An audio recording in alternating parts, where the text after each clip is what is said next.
Bonsoir à toutes et à tous, on se retrouve pour la tranche info en direct sur votre antenne Canal 10 Télévision avec au programme de votre soirée Info 10, le journal local et régional qui sera suivi du Focus, une heure de débrief sur l'actualité locale, mais vous le savez, nous sommes jeudi et le jeudi c'est anthropologie, donc nous recevrons notre expert des humanités classiques africaines, le professeur Omotunde. Il sera en compagnie de notre professeur de musique Nsaku, mais nous allons aussi parler ce soir de l'organisation d'un carnaval assez différent, puisque vous avez peut-être vu les bandes annonces sur Canal 10 Télévision. Nous serons en charge de diffuser des spectacles qui vont être préparés notamment à la Casarte. On vous en parlera plus amplement, notamment avec Moïse Mayout, l'ex-président du groupe culturel, du mouvement culturel Akio. Il sera en compagnie notamment de Willy Abar, président de l'Office du Carnaval de Guadeloupe, ou de Rudy Séverin, organisateur événementiel. Ce sera après la coupure pub de 19h, mais pour l'instant place à l'actu.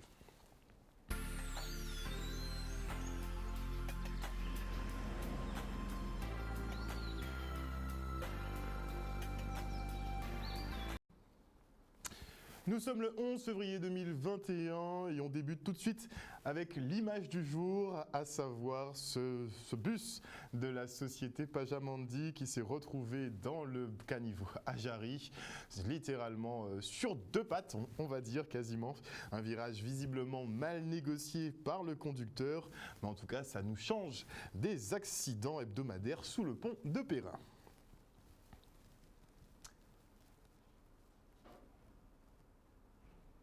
Et à l'heure où la culture prend du plomb dans l'aile, les enseignants s'insurgent contre la fermeture de la licence art. Plus qu'une conférence, ils lancent un appel à la dignité et au respect de tous ceux qui dédient leur vie à la culture et la création. Le reportage. Cette conférence est issue d'une longue réflexion et de beaucoup de discussions entre collègues autour de la réalité de la culture en Guadeloupe, pas seulement à l'université en Guadeloupe. À l'époque, nous avions un service culturel extrêmement dynamique, qui était connecté à toutes les salles de culture, mais aussi connecté avec d'autres pays, connecté avec d'autres universités, avec beaucoup de projets. Et M. Sainton est venu me chercher pour qu'on puisse créer une licence qui pouvait intégrer tout le patrimoine immatériel de la Guadeloupe. À ce moment, la Guadeloupe a été reconnue à l'UNESCO, excusez-moi. Et il s'agissait pour nous, après la création du lycée Carnot de cette filière, d'avoir une formation dans le patrimoine culturel à l'enseignement supérieur. La conférence de presse est destinée à informer, elle n'est pas destinée à polémiquer, elle est destinée à informer et à aussi mettre chacun devant les informations et les responsabilités. C'est-à-dire, quand je dis chacun, c'est-à-dire c'est les universitaires de la Guadeloupe. C'est un appel à la dignité, au respect. C'est aussi un appel donc à tous les collègues, c'est aussi un appel aux professionnels du spectacle, aux danseurs, aux chanteurs, à tous ceux qui sont dans les arts du spectacle, qui sont dans les arts patrimoniaux, et pour qu'ils comprennent, mais ils le savent parce qu'ils ont, beaucoup d'entre eux ont accompagné cette licence, cette idée. Ils savent que c'est important pour la Guadeloupe, c'est important du point de vue de la profession, c'est important du point de vue de l'identité, c'est important du point de vue de la compréhension de nous-mêmes, c'est important du point de vue même économique. Donc nous étions en train de créer quelque chose de fondamental pour la Guadeloupe. Une nouvelle filière, quel que soit l'endroit, c'est toujours difficile. Et c'est un combat qui est important à mener. Donc l'idée n'est pas de fermer, parce que fermer, ça veut dire que ça ne rouvrira pas. Ça ne rouvrira pas. Ils ont fermé la première année où il y avait moins de besoin d'intervenants. La première année mutualisée. Donc on n'a pas besoin de moyens pour la première année, puisque c'est déjà mutualisé. Donc en fin de compte, c'est vraiment la fermeture programmée. Donc nous luttons contre cette fermeture programmée. Nous espérons faire comprendre qu'il faudrait ouvrir Parcoursup et que les partenaires sont d'accord à nous aider. Il y a des appuis logistiques qui sont là, qui peuvent nous aider, et ce serait dommage de s'en passer. Voilà un certain nombre de réalités qui fait que je crois que les choses ne peuvent pas se faire dans une petite cuisine interne, dans une arrière-cour de l'université. Et comme c'est une question publique, il faut que sur cette question publique, l'ensemble des personnes concernées, les parents, les étudiants, le peuple guadeloupéen aient des éléments d'explication et des éléments d'analyse. Et puis après on verra. Un reportage signé Michel Depape. Et ce matin, les étudiants de médecine se sont mobilisés pour dénoncer la réforme du cursus de médecine, justement. Le passage de la première à la deuxième année a été complexifié, ce qui n'est pas du goût des jeunes qui ont intégré une des filières les plus sélectives. Cette réforme entraîne la suppression du numerus clausus qui est remplacé par le numerus apertus. Les facultés de médecine fixent maintenant le nombre d'admissions en deuxième année en fonction des besoins territoriaux. Pas de changement du nombre de places attribuées en 2020-2021 par les facultés de médecine. Les redoublements ne sont plus autorisés quand effectivement on passe par la formule, excusez-moi, mais passe, comme vous le voyez à l'écran. Et l'examen, lui, se veut toujours aussi sélectif, mais à plusieurs échelles, avec plus d'épreuves, donc effectivement plus compliqué pour les étudiants, mais comme vous le voyez à l'écran, vous avez maintenant deux voies pour intégrer la deuxième année de médecine, la première et la deuxième année de médecine, mais ça a un coût. Les étudiants de médecine qui bientôt pourront ailleurs réaliser l'intégralité du cursus à travers un campus de médecine de plein exercice.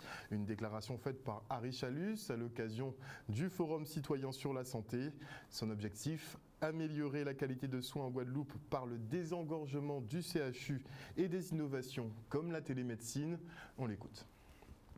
Oui, effectivement, ça s'est très très bien passé, mais ce qui est important derrière, il faut qu'il y ait un suivi, il faut qu'il y ait des actions. Et je suis un homme d'action, comme je le dis. Nous avons voulu effectivement donner la parole aux citoyens. Nous avons eu beaucoup de questions sur les réseaux sociaux, des réponses ont été données.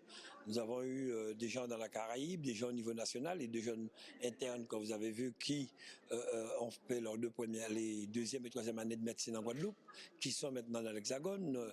Nous avons eu beaucoup de médecins ici, de professionnels, donc c'est une fierté, c'est une réussite pour moi. Et notre fierté, c'est que nous allons prendre ensemble des dispositions, surtout suite à l'annonce du docteur Henri Joseph, de sa découverte et des recherches qu'il porte. Et la région se donnera tous les moyens pour pouvoir accompagner le docteur Henri Joseph dans l'intérêt général. Ça peut être, pourquoi pas demain, une découverte mondiale. On l'espère, on travaillera là-dessus. Aujourd'hui, ce qui est important, c'est d'offrir un soin convenable aux Guadeloupéens, en aménageant, en aidant, en accompagnant. Nous l'avons fait pour Marie-Galante par le scanner, nous le ferons pour Selbonne, le CHBT, pourquoi pas un IRM au CHBT, les gens sont obligés d'attendre des mois parce qu'ils sont obligés d'utiliser l'IRM d'un privé. À Beaupertuis, à Capesterre, il y a des choses qu'on peut faire ensemble pour qu'un Guadeloupéen ne puisse pas toujours aller au niveau du CHU. Donc on prendra nos responsabilités, même si nous ne sommes pas compétents en matière de santé, mais nous avons quand même l'intérêt général qui prime, notre rôle à jouer en matière d'investissement.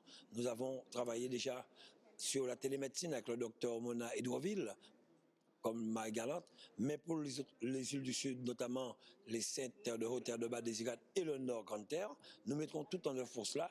Et aussi actuellement, nous sommes en négociation avec la Ville des Abîmes, mon DGS et les services de la Ville des Abîmes travaillent dessus, pour la construction de la faculté de médecine de plein exercice, pour qu'un jeune Guadeloupéen puisse faire son cursus de médecine en Guadeloupe et que dès qu'il a fini, puisse travailler directement au CHU sans avoir à partir. Nous avons déjà priorisé 50 millions pour la construction de ce campus de santé. Donc actuellement, nous attendons le terrain pour pouvoir démarrer. Donc je le dis aujourd'hui, je prendrai ma part, mes responsabilités. Comme je le dis, je fais avec mon cœur. Le plus souvent, vous ne faites rien, on vous critique. Quand vous faites, on vous critique. Eh bien, Harry Chalus fait. Ce qui est important, c'est doter la Guadeloupe. Et c'est au fur et à mesure, les gens verront la volonté qu'il y a des hommes qui travaillent pour la Guadeloupe, de vouloir développer la Guadeloupe. Nous avons une très belle région. Nous avons parlé de sport de santé. M. Bernard Pankel s'en occupe. Donc, je dis que nous avons la possibilité, nous avons les experts. La Guadeloupe regorge de talents. Nous l'avons vu avec le jeune qui était, je crois, à la NASA, que le docteur Henri Joseph a fait entrer en Guadeloupe, jeune Guadeloupéen. Donc nous avons des talents en Guadeloupe, beaucoup de talents. Je l'ai toujours dit, je l'ai démontré et je l'ai prouvé. Je continuerai à travailler avec les talents, car Harry Chalus ne maîtrise pas tout. C'est ensemble nous qui arrivons, parce qu'ensemble nous plus forts. Et retour maintenant sur ce magnifique exposé du docteur Henri Joseph à l'occasion de ce forum citoyen sur la santé. Ce dernier n'a pas manqué de revenir sur la création de la Tramil, un réseau caribéen visant à sauvegarder nos 625 plantes médicinales et les savoirs qui y sont associés. Une introduction pour mettre en lumière le Zebapic et ses facultés à lutter contre les virus de type ARN. Au lieu de traiter la maladie avec un vaccin et obtenir une immunité adaptative, il préconise de traiter les cellules infectées pour tendre vers une immunité innée. Des travaux opérés avec le jeune capestérien et docteur en chimie Damien Bissezard. Ce dernier, effectivement, a renoncé à son poste de chimiste à la NASA pour intégrer le laboratoire Phytobocase et accessoirement révolutionner la médecine en traitant des maladies telles que le Covid-19. Ce n'est pas rien. Regardez. Quand on parle de virus, tous les laboratoires se sont orientés vers le vaccin. Ce qu'il faut savoir, c'est que le vaccin est une immunité dite adaptative. Donc on vous injecte un morceau du génome du virus et ce morceau va permettre, une fois dans la cellule, de fabriquer ce qu'on appelle la protéine spike. Et cette protéine spike, nos systèmes de défense vont s'entraîner et ils vont fabriquer ce qu'on appelle des anticorps neutralisants. C'est bien. Sauf que quand vous prenez un morceau de ce génome et si ce génome change, vous avez ce qu'on appelle des variants. Et ces variants, maintenant, vous n'êtes pas actifs parce que vous aurez une autre protéine. Donc, il faut que notre système de défense réinvente encore des anticorps par rapport à ces variants. Et nous, ce qu'on a trouvé, au lieu de s'intéresser au virus en lui-même, nous, on s'est intéressé à ce qu'on appelle l'immunité innée, qui est différente de l'immunité adaptative. On ne s'adapte pas à ce qu'on nous a envoyé. Donc, on va voir comment nous, en fait, on va mettre une protection pour que le virus ne puisse pas se multiplier. Et pour cela, on a compris le mécanisme d'action. Le virus, il entre à l'intérieur, ensuite va passer dans plusieurs machines de la cellule pour pouvoir faire ses petits. Il va faire la carapace, il va faire les pointes, il va faire les enzymes, etc. Il met ça dans un petit coin. Et ensuite, il va passer dans une autre machine qu'on appelle des mitochondries. Et là, c'est là que va se fabriquer le disque dur du virus, c'est-à-dire son génome. Et ce disque dur est formé de ce qu'on appelle de bases nucléiques ou des nucléotides.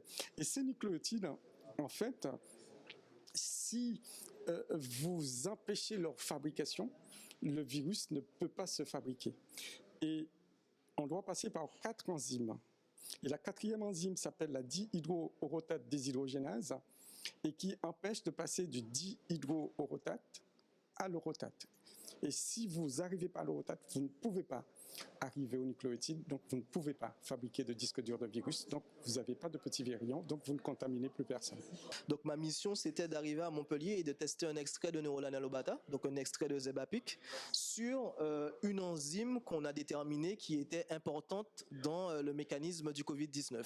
Et donc les résultats ont montré qu'en effet, l'extrait de Neurolan alobata, donc l'extrait hydroalcoolique, avait un potentiel d'inhibition, donc inhibait l'enzyme DHEDH, donc qui intervient dans le mécanisme d'action du Covid-19. L'effet que ça va avoir, c'est qu'on prenne, surtout chez les jeunes, mais même chez tout le monde, c'est qu'on prenne vraiment conscience que de la richesse en fait des plantes qu'il y a chez nous, c'est-à-dire qu'on entend beaucoup parler de grands labos pharmaceutiques, de grandes choses comme ça. C'est vrai que les molécules qui les synthétisent, j'en connais certains, ces molécules sont très complexes et demandent des longues étapes de synthèse et parfois aussi ça revient à des process très onéreux, alors que nous, certaines de ces molécules-là, on en a dans des plantes naturelles, directement. C'est ces molécules très très actives. Donc ça, c'est assez... on n'y pense pas tout le temps, mais c'est assez extraordinaire de se dire que sûrement que certaines molécules présentes en fait dans notre plante, vu qu'on a 3500 variétés, qu'aucun labo pharmaceutique mondial dans le monde en tout cas peut les synthétiser. En tout cas pas encore. C'est une très grande découverte parce que c'est une découverte mondiale. J'étais ému, ce qui est normal parce que vous savez, la Guadeloupe est un petit pays Et quand on regarde, c'est un virus mondial, c'est une pandémie. Et qu'un si petit pays arrive à trouver une si grande chose, vous comprenez mon émotion. Et mon émotion était d'autant plus palpable parce que j'ai pensé à mes grands-parents, j'ai pensé à mes ancêtres. Et mes ancêtres, on les a interdits d'utiliser les plantes pour se soigner. C'est le 8 mars 1799, le Conseil souverain de l'époque, l'équivalent du Conseil général du 8 mars 1799, cet arrêté disait qu'il est interdit aux gens de couleur, noirs ou esclaves, d'exercer la médecine, la chirurgie, d'utiliser aucun remède, sous quelle forme que ce soit, sous peine de 500 francs d'amende pour les gens qui sont libres, punition corporelle pour les esclaves, et les colons qui tolèrent ce type de pratique seront déchus de leurs 10 esclaves. Et qu'aujourd'hui, que ces personnes qui nous ont mis sous la piste de l'herbe à pic, on leur a enlevé ça. Et aujourd'hui, heureusement que le savoir a perduré quand même, et il est arrivé jusqu'à leurs petits-enfants, en l'occurrence moi. Et aujourd'hui, c'est ça que je suis en train de faire revivre, et pour prendre, pas une revanche, mais pour montrer qu'il ne fallait pas interdire aux gens de se soigner. Et aujourd'hui, c'est ce qui peut-être qui va sauver la planète.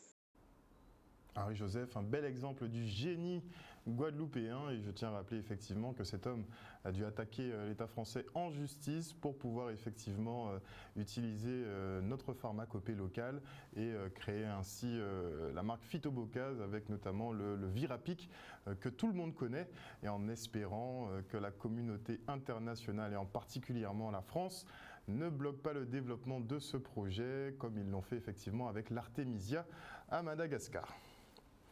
Et on part pour l'opération maintenant de dépistage mobile de maladies telles que le diabète, l'hypertension ou le sida.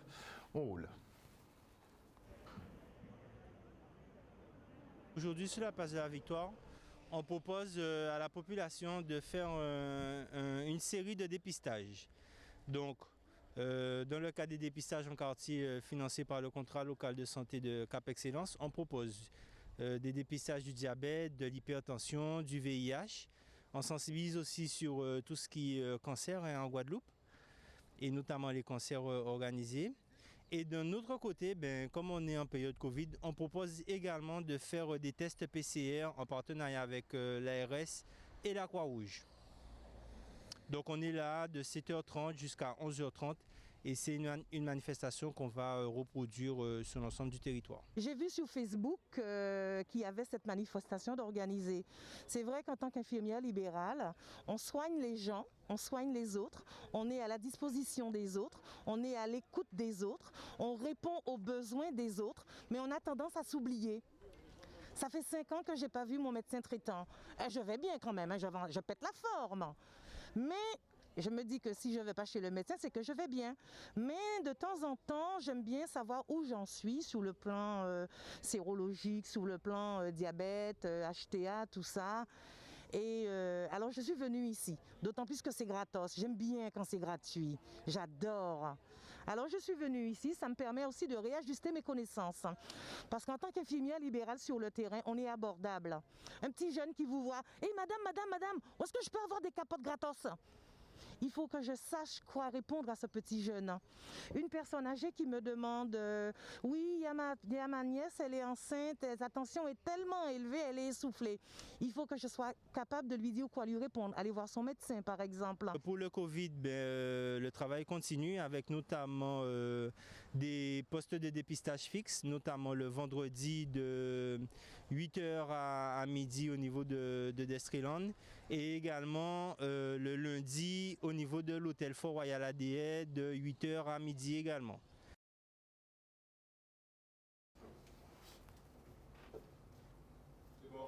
On part maintenant du côté de Douville-la-Goyave où 40 foyers guadeloupéens auront enfin de l'eau au robinet, une réelle nouveauté pour eux.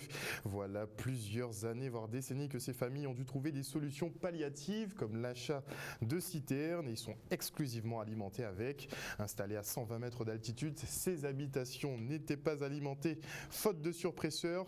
Un problème désormais résolu par le département. Regardez. Particulièrement à Goyave, Rémy Sainte-Ville a été vraiment l'aiguillon qui demandait à un moment donné, et qui parlait souvent avec Mme Citronelle, des problèmes rencontrés par les habitants de Douville, une quarantaine à peu près de personnes habitant Douville. Donc nous avons voulu répondre et permettre, malgré la situation difficile, puisque à une hauteur de plus de 150 mètres par rapport au bourg.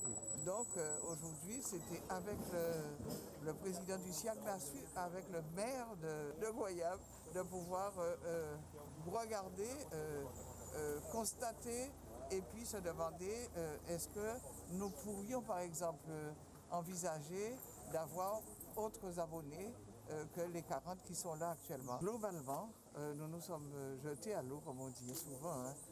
La majorité et minorité dans le problème de l'eau parce que, comme on dit, l'eau c'est la vie. Donc particulièrement sur des territoires desservis par le SIAG, nous avons tenu dès 2015 à accompagner les évolutions et les difficultés que rencontraient nos concitoyens au niveau de la distribution de l'eau. Peu importe ce que ça soit, ceci n'est que, je dirais, la goutte d'eau que nous avons investie, 135 000 euros, ça fait quand même, pour dire une évaluation, nous sommes à 26 millions d'euros de nos fonds propres investis dans les usines, dans les routes, dans les canalisations que nous avons, je dirais, mis en œuvre depuis notre arrivée en 2015.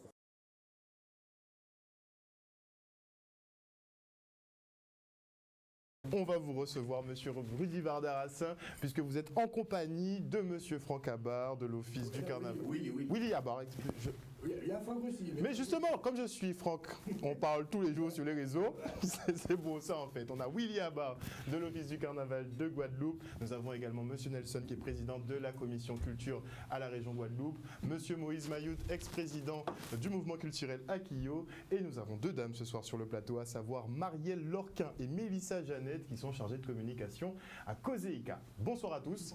Bonsoir. Alors si on reçoit tout le monde ce soir, effectivement, c'est parce qu'on aura quand même droit à un carnaval, puisque la région et les mouvements culturels ont réussi à nous concocter une petite formule pour qu'on puisse quand même profiter de cette période. On va attaquer avec monsieur Mayout d'Akio. Ça a dû être quand même compliqué déjà de renoncer à la saison carnavalesque cette année. Ben oui, bon, c'est une situation compliquée pour tout le monde. Hein. Je pense que même pour les groupes APO, pour la Guadeloupe, pour les Guadeloupéens, la situation est compliquée, que forcément, nous, on a partie aussi de cette situation-là. Bon, on fait avec, on est des grandes personnes, on essaie de comprendre la situation et d'analyser la situation, mais ça n'empêche pas qu'on doit réfléchir après situation. Et là, on est dans ce concept pour qu'on puisse déjà aller vers l'avant et essayer de créer quelque chose de positif. Donc, monsieur Habard, c'était une solution quand même pour essayer de sauvegarder le carnaval. On aura des retransmissions, bon, ce ne sera pas comme le fait de voir et d'avoir les groupes et d'avoir la chaleur à proximité, mais c'est une solution palliative. Moi, je dis déjà, c'est vrai que cette pandémie n'a pas rien que de mauvais côtés, il y a encore un beau côté. On regarde effectivement tout ce qu'on peut sortir, nous permettent effectivement de voir le carnaval autrement. Donc, je ne peux être satisfait plus ou moins de ces réalisations, de ces gens qui entreprennent des choses et qui nous servira pour le futur. Vous pensez qu'on pourra faire cohabiter les formules d'avant et les nouvelles formules finalement ? On doit travailler, il faudra travailler. C'est-à-dire que, je disais ça tout à l'heure, c'est-à-dire aujourd'hui, quand on constate, il y a eu des images, des années d'images qui ont été filmées et qui étaient dans les archives. Aujourd'hui, on les exploite, ces images. Et ça, c'est bien, c'est une bonne chose. On n'a jamais pensé plus ou moins le faire, et cette pandémie nous permet effectivement de revoir. On va ressortir des images de 90, de 70, effectivement, nous replonger dans le bain, et ça c'est une très bonne chose, et pour nous rappeler d'où on sort, et où on veut y aller, et où on doit y aller. Du côté de BMAO d'ailleurs, on aura droit à un show mode ce week-end, on devra on va dire une rétrospective finalement aussi de plusieurs périodes carnavalesques. Ça va se passer comment concrètement, M. Vardarassin? Donc là, j'ai plusieurs casquettes. Donc, comme d'habitude, j'ai envie de vous dire. Je sais qu'il y a le show mode qu'ils ont programmé qui se passera dans une salle à Jarry. Bien évidemment, ça se faisait en live traditionnellement devant le foyer socioculturel de Bimao. Mais maintenant, avec le problème de Covid, donc on l'a dématérialisé, ça sera digitalisé aussi. Donc on tend vers le digital aujourd'hui pour pouvoir permettre d'amener justement ces manifestations-là vers le public. Dans les foyers justement, c'est justement dans ce cadre-là. Et là, je reviens, j'enlève pour ma casquette de région Guadeloupe. Donc, en tant qu'attaché au cabinet de président de région, donc on a reçu un projet qui a été concocté par Maurice Mahut, ici présent, d'Akio. Et on a souhaité au niveau de la région accompagner cette initiative. Je pense que l'élu régional qui est avec nous, M. Nelson, pourra en parler plus amplement. Mais on s'est inscrit dans ce cadre-là et on accompagne seulement ce projet-là que nous avons trouvé très bien pensé. Et c'est pas la première fois qu'on fait du digital. L'année dernière, on avait fait le Solidar Musique, bien évidemment, qui était là aussi. Donc, on a sauvé les meubles. Et là aussi, on va porter le carnaval dans les foyers directement. Alors, M. Nelson, on peut dire que vous avez porté manœuvre là, les 2 derniers mois, parce que ce n'était pas prévu initialement. Et c'est sorti des tuyaux, on a fait que constater, boum, on aura des représentations carnavalesques. C'est pas seulement pour le carnaval, on a fait aussi pour le chant de Noël. Et donc, comme l'a dit le président Barre, on devra dorénavant réfléchir sur des nouvelles modalités pour la diffusion de la culture en général. Ça, vous parlez global vraiment? Globalement déjà, pour la culture en général, c'est pour le spectacle vivant, c'est pour aussi l'art, c'est pour même aussi les expositions et les foires. Et pour le carnaval, c'est vrai que nous avons eu un porteur de projet qui est à Kyo, avec M. Mayoud, qui nous a présenté un projet qui nous paraissait, je dirais, très pertinent pour la période. En plus, cela faisait appel, je dirais, à la diversité. Ça occupait le temps du carnaval, le temps des jours gras. Et donc ça nous paraît pertinent parce que nous sommes à la région friands d'idées portées par ces porteurs de projets qui viennent avec leurs projets et qui font qu'aujourd'hui nous les accompagnons puisque nous n'avons pas voulu être nous-mêmes porteurs de projets, puisque nous avons voulu laisser le soin aux carnavaliers de faire le carnaval et aux groupes de carnaval qui organisent de pouvoir le faire. Et c'est pour cela que nous, régions, on vient sur ce projet-là. On finance aussi un fonds de soutien au carnaval avec le département et l'État, où nous avons fait appel à des projets. Les gens jusqu'au 24 février pour pouvoir déposer leur projet. Et le projet que porte Akio, c'est un projet qui peut rentrer dans ce type d'appel à projet. Est-ce que vous pensez qu'à terme, justement, on pourrait peut-être fédérer tous les groupes sous cette formule? Je pense qu'on doit pouvoir imaginer le carnaval différemment. Bon, avec le Covid, on ne peut pas recevoir un groupe de 200, 300, 1000 personnes. Donc, il faudrait peut-être, et c'est peut-être là aussi l'intérêt, c'est de faire en sorte que sur un plateau technique, nous puissions filmer les groupes. Alors, filmer les groupes, cela sous-entend aussi que les groupes doivent faire un effort de création, de créativité, tant sur le costume que sur la musique. On ne peut pas jouer pendant 2 heures le même morceau. Donc ça veut dire que les groupes devront aussi inventer, créer, donc faire appel à l'esprit créatif, au génie créateur du Guadeloupéen en termes de composition musicale. Et c'est là qui est intéressant. Ça veut dire que, les groupes le font déjà parfois pour les costumes, pour la mise en scène et tout ça, mais ils pourront aussi peut-être faire appel à des compositeurs, des auteurs, pour pouvoir créer pour eux des œuvres musicales et faire en sorte que ces œuvres-là puissent être diffusées.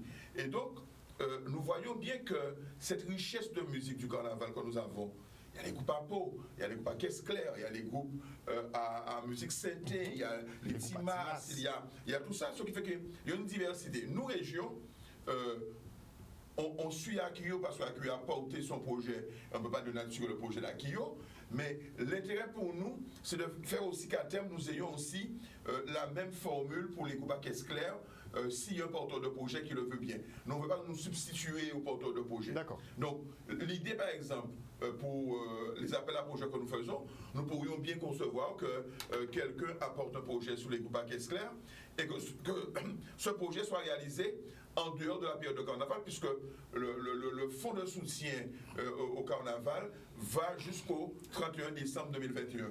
Donc on pourrait avoir éventuellement sur une plateforme technique des groupes à caisse claire qui puissent être filmés comme on va le faire pour les groupes à peau avec Akio. Alors, pour Akio et Kozeeka, puisque ce sont des nouvelles formules, donc vous allez devoir innover.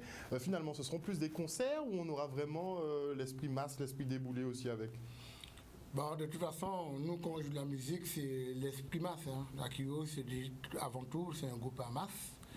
Après, qui fait des productions au concert. Parce qu'il y a cette particularité d'avoir fait en tout cas en fait des harmoniques en fait dans le groupe. Mais en fait, moi, ce qui est important pour moi, c'est l'esprit en fait qu'on va dégager. On va pas dire c'est Kozeeka, c'est pas un groupe à masse, mais c'est des femmes qui apportent quelque chose à la culture guadeloupéenne. Que pour moi, c'est encore très symbolique qu'elle fasse partie en fait de ce projet-là. C'est important.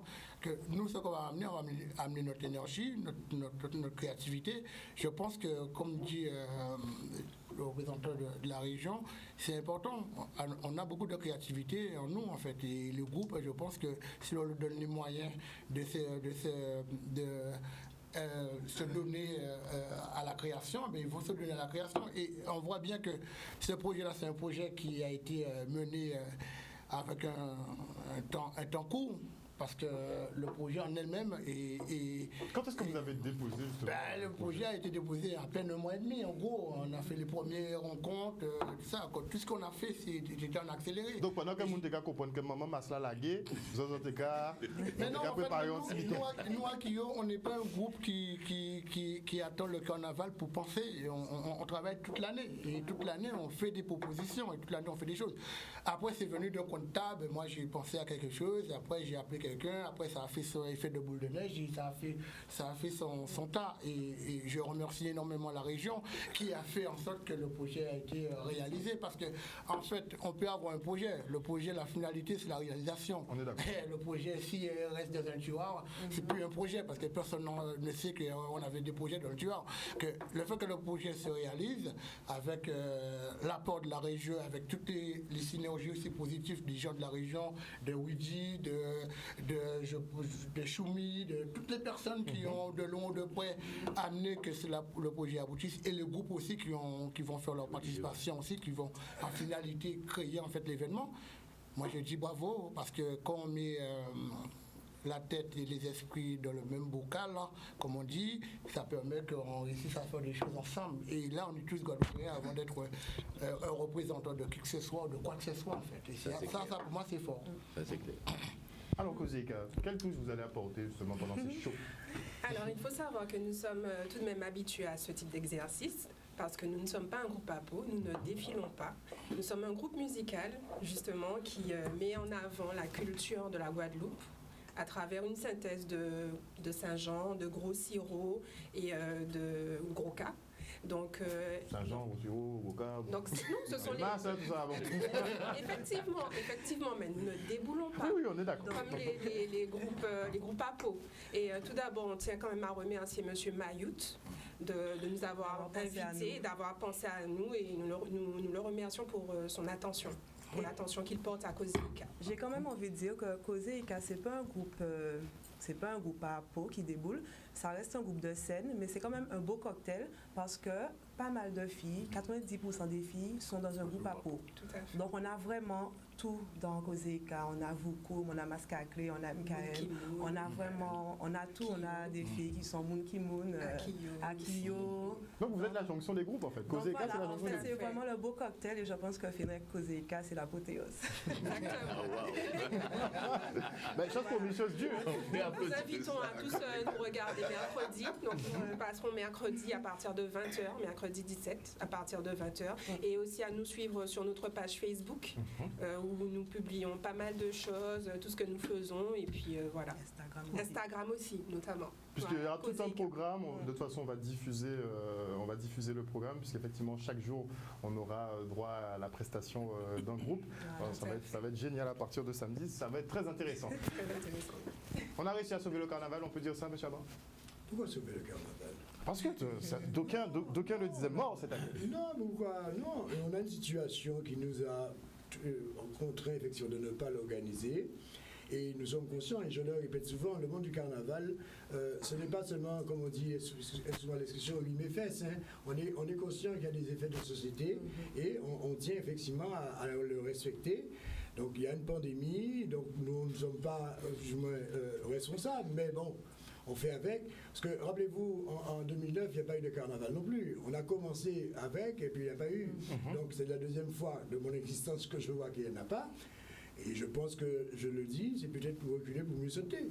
Donc, on n'a pas sauvé le carnaval. Il n'y a pas de carnaval, mais la preuve, il y aura la quantité d'idées, de choses, et M. Nelson le verra à partir du 24, le nombre de projets qu'ils vont recevoir, parce que ça a permis aux gens de réfléchir, et je profite de l'antenne pour lui dire aussi, à remercier le préfet qui a été un peu à l'écoute, qui a ouvert la Georges, plus ou moins, pour permettre au moins de 50 personnes. Et je pense que Mahuté là, ça a permis effectivement de rassembler les gens pour asseoir ce projet, bien ficeler le projet pour le présenter. Donc là, on n'a pas sauvé le carnaval, non. Au contraire, pour moi, on a avancé dans ce carnaval. Et on permet effectivement, la région donc permet à certains groupes justement de pouvoir s'exprimer. Monsieur Mayotte l'a dit, bon, il faut des financeurs quand même parce que le nerf de la guerre, ça reste quand même l'argent. On sait qu'il y a des pertes colossales pour les petits artisans, pour tous les commerces annexes. Comment ils se portent? Puisque vous avez beaucoup d'échos. Alors là, il se porte mal. C'est-à-dire qu'il faut savoir que... Alors, nous avons un problème au niveau du carnaval. Et ça, je le répète à maintes fois. C'est-à-dire que nous aurons aimé savoir, nous, au fil du carnaval, on a essayé de prendre une société pour pouvoir faire ce sondage. Mais ça nous coûtait bonbon, on n'a pas pu le faire. On aurait aimé savoir combien rapporte le carnaval. C'est une question. Ok, les retours. Parce que nous avons un carnaval qui tombe dans une haute saison touristique. Et qu'il y a des gens qui viennent en vacances et qui profitent effectivement du carnaval. Mais moi, on aurait aimé savoir combien de gens qui se déplacent, comme on va à Rio, comme on va à Trinidad, combien de gens qui se déplacent pour venir voir le carnaval. Et aussi, voir, savoir quelle économie, les marchands de pistaches, là, les glaciers là, on aurait aimé savoir tout ça, effectivement. Pas pour les taxer, mais c'est juste savoir, effectivement... Ce que ça pèse. Voilà, ce que ça pèse le carnaval. Donc on a des chiffres, on les a sortis des chiffres effectivement, mais nous aujourd'hui, c'est ce qu'on aurait aimé souhaiter. Et je pense que avec cette pandémie a fait 2021, ça nous permet en 2022 aussi un peu de travailler. 2021 peut être travailler pour en 2022 que nous ayons nous rapprocher un peu plus de ces chiffres, la réalité de ces chiffres. Donc c'est vrai qu'il y a des couturiers aussi, il y a le féonnier qui fait les décors. Il y a plein de gens, effectivement, qui œuvrent sur le carnaval et qui, malheureusement, c'est comme ça. Mais eux, comme je dis souvent, le carnavalier, c'est le seul artiste qui paye pour se faire voir. On est d'accord. Okay? Donc je prends plus la peine des carnavaliers qui n'ont pas à se défouler qu'à ceux qui gagnent de l'argent sur le dos des carnavaliers. C'est bien dit. Non, il faut un équilibre. Non, c'est bien dit, c'est un bel équilibre. Il faut un équilibre, c'est pas faux.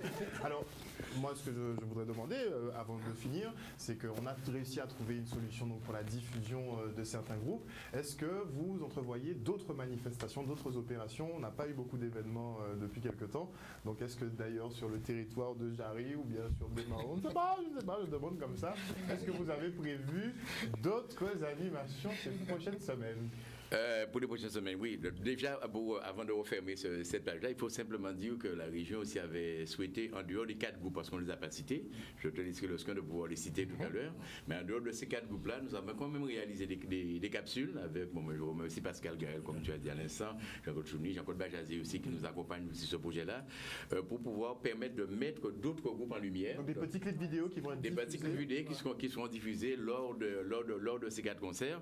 Donc je peux citer par exemple Nation avec Marron, il y aura Kassika, il y aura MKM, Unité Masse et Vim. On aura justement des capsules avec eux pour pouvoir diffuser, les mettre en lumière en dehors des 4 groupes que justement je laisse le soin à Moïse de citer, de donner les jours et dates et heures de ces concerts.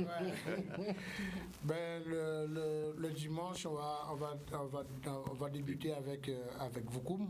C'est un groupe emblématique de la Basse-Terre qui va amener en fait son énergie et c'est aussi, on dirait, l'esprit à Gros Sirop de Basse-Terre, c'est important. Le lundi avec Massacré, on ne va pas parler de Massacré parce que tout le monde connaît Massacré avec leur musique vraiment bien spécifique. Le mardi, on fait Akio. La machine. On fait Akio le mardi. Et on termine par les charmantes dames, l'apothéose, Kozeika. Et tout le concert, c'est à 20h. Ce qui est important, comme je dis aussi, c'est que c'est un concept. Moi, je demande en direct aussi à tous les groupes de discipliner par rapport au timing, par rapport aux heures, parce que c'est important que aussi c'est du direct, hein, donc c'est du direct, et que ça c'est très important pour l'heure des balances, pour l'heure de la prise à 20h. Il faut que tout le monde soit discipliné, c'est important. Parce qu'en fait, il y a aussi une chose aussi que je vais dire, c'est que même si on fait une prestation ou on fait une manifestation aujourd'hui, il ne faut pas oublier aussi tout le monde de la Guadeloupe et dépendance qui souffre en fait de cette situation Covid. Et l'esprit de cette manifestation-là, c'est aussi d'apporter un peu de chaleur aux gens pour que les gens puissent aussi respirer pendant quelques jours. Parce qu'on voit qu'il y a beaucoup de difficultés et je pense honnêtement que le plus dur commence après Covid parce qu'il va y avoir beaucoup de choses qui vont être dramatiques. Nous, les groupes APO et nous aussi, les Guadeloupéens d'Ubud, il faut qu'on se donne la main pour qu'on puisse aller vers l'avant et créer en fait, les conditions pour qu'on puisse passer cette situation qui est très compliquée le mieux possible. Parce qu'il y aura des moments difficiles. Je pense à tous ces gens-là qui souffrent en fait de leur chair, de leur âme, socialement, économiquement parlant, et qui sont en difficulté. Il faut qu'on pense à eux et leur faire un clin d'œil pour dire qu'on va essayer pendant 4 jours de leur donner un peu de chaleur, un peu de bonheur, pour qu'ils puissent s'émanciper de tous leurs problèmes qui est ancré dans les eaux, dans les as et dans les esprits. Ouais, il faut fournir aussi des défoulement quand même. C'est là demandé quand même l'année là ça, il faut quand même relâcher la pression. Et comme monsieur, on le disait tout à l'heure, effectivement, on a toutes ces rétrospectives donc du carnaval effectivement depuis 10 ans même à Canal 10. Bon, on a pris beaucoup d'années, mais c'est bien d'avoir des choses fraîches. Donc on veut des programmes quand même originaux pendant la période. Cette période-là quand même a prouvé aussi qu'il y a quand même il y a une grande créativité. Voilà. Ah non, mais ça, on n'a jamais douté. Non, mais quand on n'est pas dans une situation, on ne peut pas le palper en fait. Et là on peut vérifier effectivement. Et on ne peut pas le vérifier. Là c'est vérifiable qu'il y a quand même, on a du potentiel, il y a énormément de potentiel pour amener les projets, pour faire les choses aller vers l'avant. Donc faire autrement. Faire autrement, exactement. Nous fort. J'ai pas le temps, mais bon, je vais envoyer quand même un petit clin d'œil à monsieur le docteur Henri Joseph, parce que bon, il est passé à la région aujourd'hui et on a vraiment du génie guadeloupéen et ça il faut le souligner. Mais c'est dans tous les domaines, toutes matières confondues, on est excellent.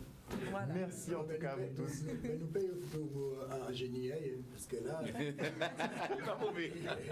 En Guadeloupe, on va dans son petit, c'est pas en oui, nous pas en gros lobby. Non, mais c'est pas le niveau, parce que s'il a fait quelque chose, il faut veiller. Oui. Il veut dire, toi là, le petit là. C'est ça. Ce qu'on a oublié de dire par contre, bon, mais que les auditeurs de Canal 10 ont le privilège justement de vivre ces 4 concerts-là en direct de Canal 10. On va passer les bandes annonces, ils vont y avoir droit parce que c'est en direct sur Canal 10. Mais bien évidemment, il faut le signaler. On est très heureux de ça puisqu'effectivement les retransmissions seront assurées sur Canal 10, donc quasiment tous les soirs à 20h. Vous pourrez apprécier ces groupes et bon, vous connaissez Canal 10, il y aura la diffusion, la première diffusion, mais vous aurez diffusion 2, 3, 4, 5 et 10. Donc ça va. Non, il faudra rattraper. Il faut dire aussi que c'est normal que tu parles de Canal 10, mais nous, régions, nous avons voulu que ça soit un soutien à l'ensemble des télévisions locales et des radios. Tout le monde aura le signal. De toute façon, tout le monde aura le signal. Voilà. Et que tout le monde aura le signal et pourra diffuser le signal. parce que le président Richard Luce tient à ce que ça soit une création locale et un support local pour la Guadeloupe. Pas de jaloux, mais je prêche pour ma paroisse. Avant tout, merci en tout cas à vous tous d'être venus sur ce plateau ce soir. Et on attend. Tu m'avais posé une question que tu n'as pas répondu. Ah oui, oui.